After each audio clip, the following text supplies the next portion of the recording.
నమస్తే, నేను మీ శివకృష్ణ పోరాడం. ఉగాది రోజున పంచాంగ శ్రవణం విని రాశి ఫలాలు బాగోలేదని చెప్పి దిగులు చెందడం కానీ, బాగున్నాయని చెప్పి అహంకరించడం కానీ ఎంత మాత్రం మంచిది కాదు. ఎందుకంటే ఒకటి గుర్తుపెట్టుకోండి, ఈ రాశి ఫలాల్లో గ్రహస్థితులు బాగున్నాయంటే మన జీవిత ప్రయాణం ఎటువంటి అడ్డంకులు లేకుండా చాలా ప్రశాంతంగా సాగుతుందని అర్థం.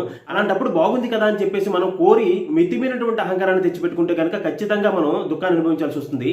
అలానే మన గ్రహస్థితులు ఎంత మాత్రం బాగోలేదంటే అర్థం ఏంటంటే మన యొక్క జీవిత ప్రయాణంలో ఇబ్బందులు ఆటంకాలు ఉన్నాయని చెప్పేసి ముందుగానే చెప్తున్నారు. కాబట్టి మనం జాగ్రత్త పడి కనుక ప్రవర్తిస్తే ఖచ్చితంగా ఆ ఇబ్బందుల నుంచి మనం బయటపడతాం.